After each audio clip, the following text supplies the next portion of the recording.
So am I the only one that thinks of Ludacris's roll out whenever Optimus Prime and whomever else says Autobots roll out? I always think Luda's in the background, just in the car singing a song, you know. It's not child friendly, no.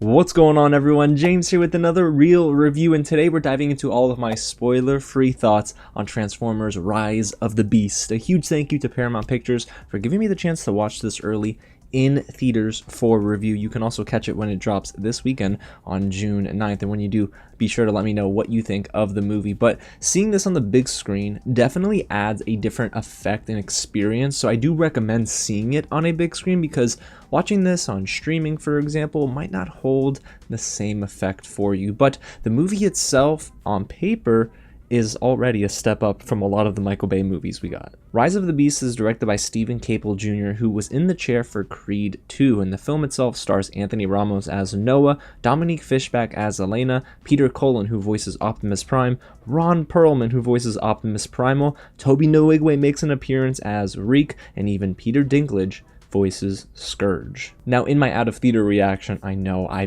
misspoke when I was talking about Ron Perlman and who voices who, but guys, let me tell you, most of the voices here really match the actual Transformers. So before I get into my thoughts and exactly what this movie is all about, my positives, negatives, and of course, we got to talk about some things that just flat out didn't work for me in this movie. If it is your first time here at the channel, welcome to Real James, where I love talking about movies, TV, and all the news in between. So if you do too, hit the big red button below, subscribe to the channel, and tap on that bell. Y'all hit the thumbs up button if you enjoyed reviews just like this. And guys, it's going to be a busy next month. Okay, so many big titles are dropping, so many big reviews on the way, and we're prepping for the Dragon Prince Season 5 in July, so you know your boy's going to be covering it. Alrighty guys, so let's waste no more time. If you don't know what Rise of the Beast is all about, let's get into a little summary right now. Transformers Rise of the Beast takes audiences on a 90s globe-trotting adventure with the Autobots and introduces a whole new faction of Transformers, the Maximals, to join them as allies in the existing battle for Earth. It's all about something called a Trans-Warp Key. It's split into two, and Autobots wanted to save their homeworld, and well, the Terrorcons, I believe they're called the Terrorcons, they wanted to allow Unicron to engulf the Earth and take over the entire galaxy. So it's a battle both in space and on ground, but for the most part we are in New York. It's 1994, and this movie is definitely a product of the 90s in a cool way, thanks to the soundtrack and some of the directing. So let's go ahead and get into my positives. Now guys, this movie, I will tell you, it's been 6 years since we got Michael Bay's end of his Transformers movies, thank goodness, and I'm happy to report, yes, this is the best Transformers movie since 2007. So going all the way back, Rise of the Beast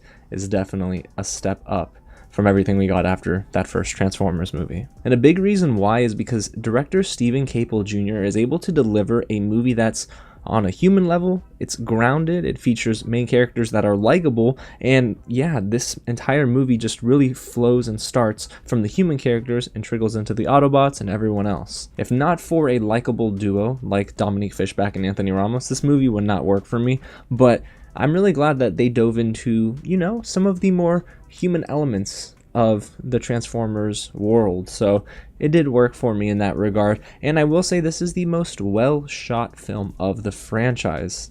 Yeah. And that's due in large part to cinematographer Enrique Chediak, who served as the cinematographer on Bumblebee. So if you enjoyed how that movie was shot, it's almost shot even better here in Rise of the Beast. And they filmed on location, you guys. They were in Peru. They went to Machu Picchu, apparently, so it's pretty darn dope that they were able to get to an actual location. Sometimes, you know, when these globe-trotting movies happen, they location hop and it feels unrealistic, but luckily, there wasn't much location hopping here, thank goodness, and we actually felt immersed in the world thanks to shooting on location. So there were some elements, technically speaking, that were really going for this movie. And they also shot in New York, so casting both Anthony Ramos and Dominique Fishback really worked. So speaking of these actors now, I do want to transition into the actual acting in this movie, because I can't rave enough about the duo of Anthony Ramos and Dominique Fishback. So Anthony Ramos plays Noah Diaz, a struggling young kid. When I say young, he's probably in his 20s, I'd imagine, and he's trying to take care of both his mom and his little brother, who is dealing with a sickle cell disease. And then you have Dominique Fishback, who is also very young, starting out her career. I think she's an intern. Yeah, she's an intern at a museum, and she's the smartest character in the entire movie. So it was really cool to see her brain kind of go and the cogs turning in her head. But both of them have a similar kind of origin tale, and they have parallels to their story, so when they come together, it actually fits very nicely. They were funny together, relatable, and they also had really good on-screen chemistry.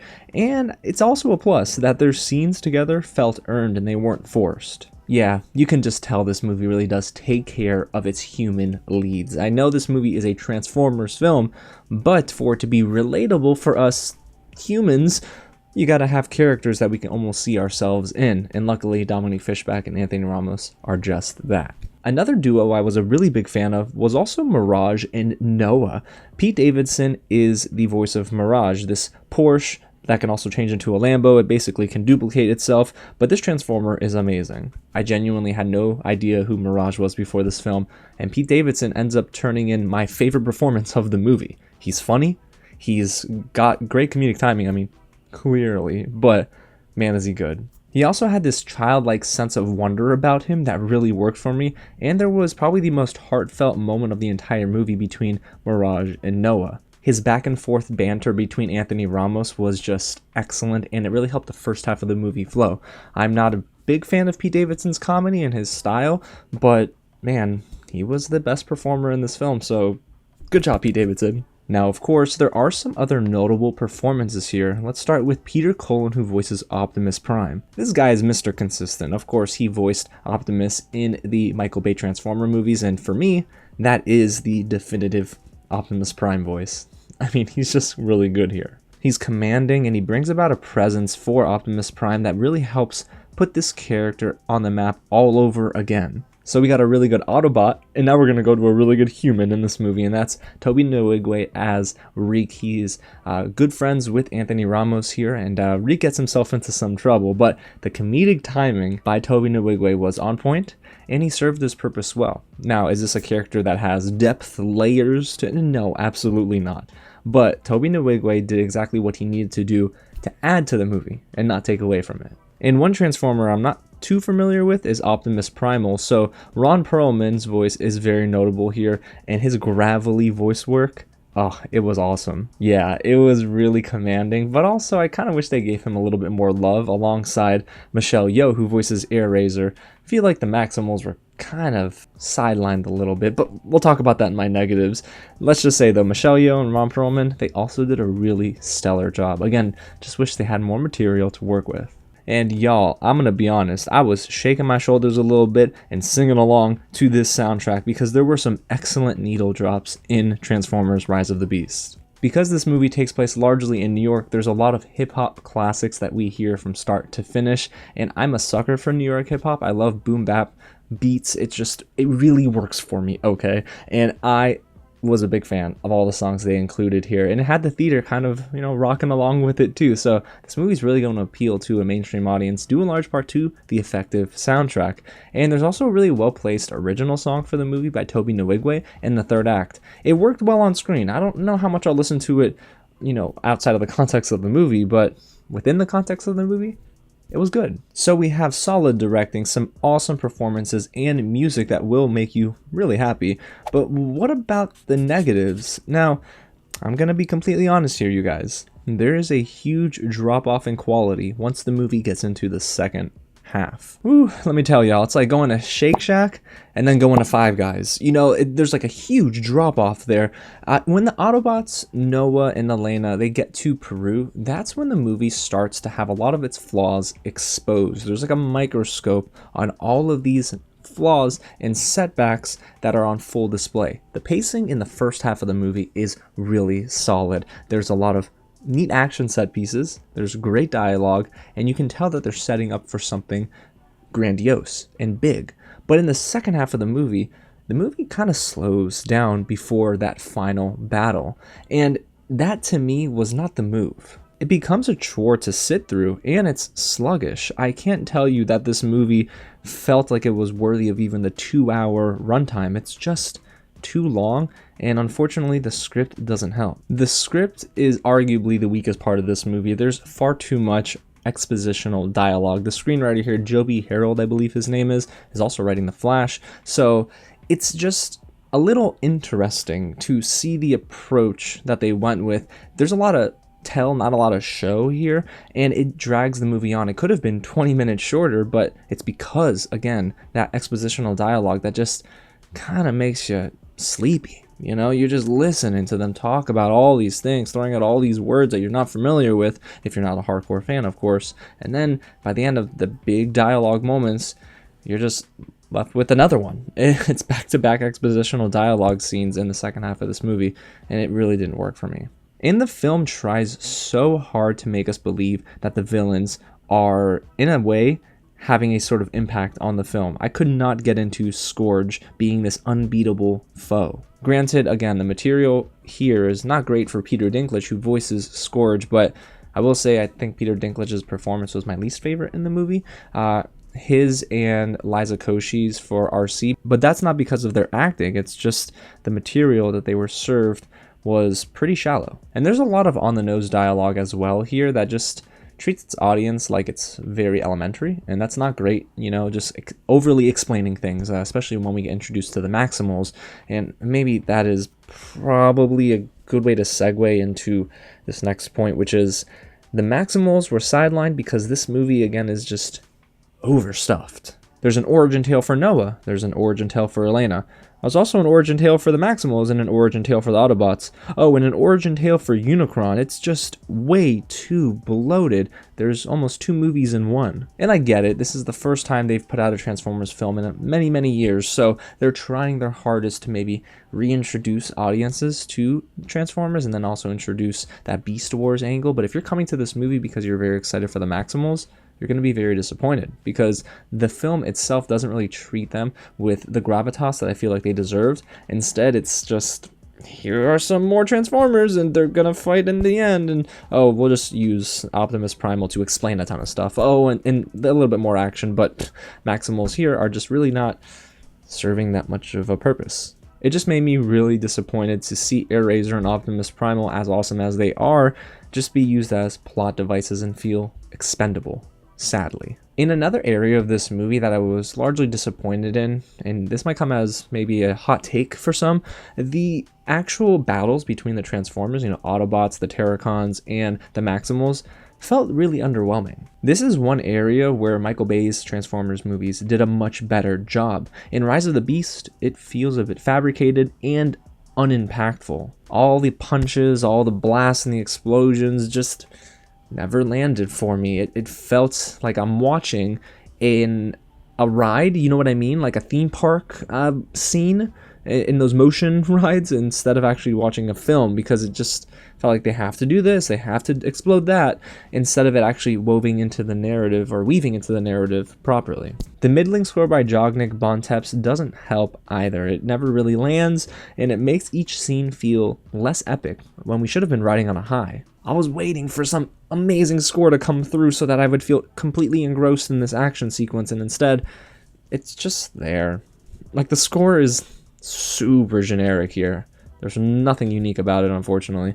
And that doesn't help in a movie that is supposed to be this summer popcorn blockbuster film, be full of highs and lots of explosions. It kind of, again, just felt a little artificial. And then this movie does something that threw me for a loop. There's a moment with Anthony Ramos in a certain suit that took me way out of the movie. Again, I can't spoil anything, but I will say it looked awful. I mean, the CGI is okay for the most part, but in this instance and a couple of others, the CGI was awful. In this particular example, though, Anthony Ramos was giving me Mark Ruffalo in the Hulkbuster suit vibes. And if you know, you know. And I actually don't think the designs for all of the Transformers were that impressive. Even Unicron, it just looked funky and didn't necessarily feel like a really big bad. I don't know. I mean, I'm gonna be honest, like, Unicron was huge, yes, in terms of scale, but I'm like, what is it? it didn't look great. And my last negative here is probably the biggest cardinal sin of the film. The movie treats Optimus Prime like an incompetent leader and a weak Autobot. A couple of times from start to finish in this movie, we hear about Optimus Prime being the legend. He's a folk hero almost, like he's etched in history for the Autobots and for Transformers. But we don't really see that in the movie. Unfortunately, we get a lot of him being defeated. I mean, we only see his brute strength and capable leadership in the final 10 minutes of this movie. That's like too little too late for me. He's completely nerfed in all of these battles. It just doesn't feel like this is the Optimus Prime that we saw in the previous films, and I just really wish that because this movie's telling us he's a legend, we would see his legendary leadership and amazing skills in battle on full display. It's just weird. It's weird how much he loses in this movie. So yeah, not a fan of that at all. And it doesn't really help that Optimus Prime is actually not even the main Transformer here. The theater didn't clap for Optimus Prime. My theater clapped for Bumblebee. I guess that's telling about where we're at right now with Transformers. Not mad at it, because Bumblebee's great. But Bumblebee's also sidelined in this movie. So like, what's up? Alrighty, so with all of that being said, looking back on my positives and my negatives, here are my final thoughts, you guys. Transformers Rise of the Beast is a relatively fun time with some effective humor, I laughed a lot, likable lead characters, and a couple of solid action set pieces. Like I mentioned at the beginning, this is the best Transformers movie since Michael Bay's 2007 film, and I know that's probably not saying a lot, but it gives me a lot more hope for the future of the Transformers franchise. I think Paramount's onto something, especially with this twist at the end of the movie that had some fans clapping, including myself, oddly enough, but I just believe that Rise of the Beast has a lot of flaws, and unfortunately they're exposed very much so in the second half of the movie. Far too much expositional dialogue, an overly stuffed and bloated script, and a film that doesn't necessarily know how to treat the Transformers we come to love and know, like Optimus Prime, with I think the respect that it deserves. I really do hope we get a stronger script in the follow-up film, and hey, if Stephen Caple Jr. wants to come back, I'm all for it because his direction was solid. I just wish I could tell you I love this movie. I don't think I do. It's okay. It's just got too many flaws for me to say I really loved my time with this summer blockbuster. It really is a summer blockbuster movie in the best ways and also in the worst ways. So take that with you as you may, and I will say if I had to rate it out of 5, I probably would give it like a strong 3 out of 5. Originally I was thinking 3.5, but I think there are just too many negatives here, detractors, for me to be like, absolutely 3.5. I think we lose a half a star even for the script and the score alone. There's just not enough here for me to really say that I love this movie. However, I do recommend seeing it on a big screen, and if you're a fan, there's a decent amount of fan service for you to kind of fall in love with the direction in which they're going and the promise for this Transformers franchise. So there you have it, you guys. That's my real review of Transformers Rise of the Beast. If you are seeing this movie this weekend, please let me know down below in the comments what you thought. If you agree with me, if you disagree with me, or if you're kind of in the middle. And hey, hit the big red button below and subscribe to the channel because next week is going to be busy. Got my Flash review, got my Elemental review. I got so many different reviews, reactions, news pieces to break down. It's going to be so much fun, but I can't do it without you. So I can't wait to see you in the comments. And man, I just, you know, I can't believe that Pete Davidson was my favorite performance in a film, but here we are, y'all. Alrighty, guys. Again, thanks so much for watching, and I'll catch you at the next screening. Oh, man. Well, I guess I gotta go pick up lunch. I'm gonna get my car and, well, if it turns into a Porsche or a Lamborghini, you guys might not be seeing me on camera for a while, but you might see me on the news. We'll see.